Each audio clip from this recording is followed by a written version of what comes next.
Hello friends, আপনাদের নিজের channel homemade recipes by Lipika blogs চ্যানেলে আপনাদের সকলকে স্বাগত। আমি হলাম লিপিকা আর আজকে নিয়ে চলে এসেছি অতি পুরনো একটা রান্নার রেসিপি নিয়ে। এই পাতাটা দেখুন, অনেকেই হয়তো চিনতে পারবেন। এই পাতাটার নাম হলো গ্যাদাল পাতা। এই পাতার কিন্তু অনেক গুণাগুণ রয়েছে। পাতাটা একটু গন্ধ হলেও কিন্তু এর উপকারিতার কথা ভুললে চলবে না। এই পাতা না বাটা করে যদি গরম ভাতে খাওয়া যায় না, তাহলে আপনার যদি পেটের কোনো সমস্যা হয়ে থাকে তাহলে কিন্তু সেটা সেরে যায়।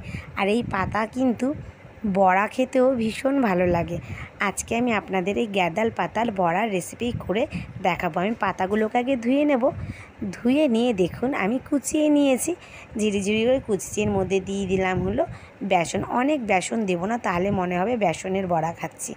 সাথে দিয়ে দিলাম দেখুন চালের গুঁড়ো। আমি কিছু চালের গুঁড়ো স্টক করে রেখে দিই শীতকালে সারা বছরের জন্য, সেইখান থেকে কিছুটা দিয়ে দিলাম। আর এর মধ্যে দিয়ে দিচ্ছি লঙ্কা কুচি, একটা লঙ্কা দিয়েছি। আর দিয়ে দিচ্ছি হলুদ, আর দিয়ে দেব হলো লবণ।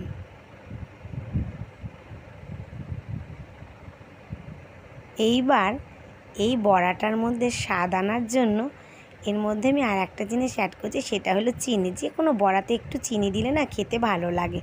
এইবার আমি এটাকে ভালো করে অল্প জল দিয়ে মেখে নেব।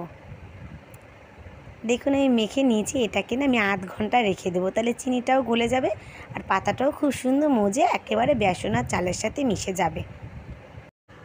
দেখুন পাশে একটা ছোটো বাটিতে আমি একটু মেখে রেখে দিয়েছি আমার ছেলের জন্য লঙ্কা ছাড়া। ও তো লঙ্কা খেতে পারে না।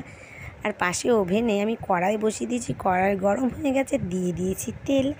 এবার আমি একে একে বড়াগুলো এর মধ্যে ছেড়ে দিয়েছি।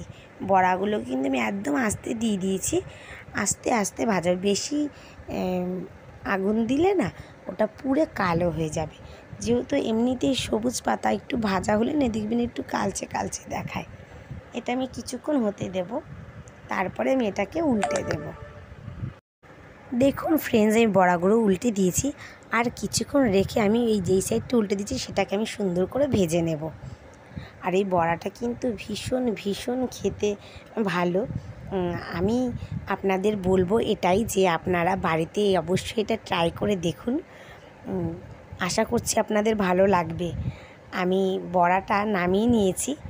বড়াটা কিন্তু ভীষণ ভীষণ হেলথফুল একটা পাতার বড়া। আর নামটা গ্যাদাল পাতা হলেও খেতে কিন্তু খুব ভালো। ভাজার পরে এটার মধ্যে কোনো গন্ধ থাকে না। আর আপনারা প্লিজ আমার পাশে থাকবেন, আমার চ্যানেলটিকে সাবস্ক্রাইব করে। আর এই রান্নার রেসিপিটা অনেক অনেক শেয়ার করবেন, লাইক করবেন, আর কমেন্ট করতে কিন্তু একদমই ভুলবেন না। আমি কিন্তু আপনাদের আশাতেই বসে থাকি। আপনাদের একটা লাইক আর কমেন্ট কিন্তু আমাদের ভাবনাটাকে আরও বাড়িয়ে দেয়। আর তখন মনে হয় যে না, আরও নতুনত্ব আরও কিছু যদি আমি প্রেজেন্ট করতে পারি তাহলে হয়তো আমার বন্ধুরা ভীষণ খুশি হবে। সেই কারণেই বলা। Tata, bye bye, see you.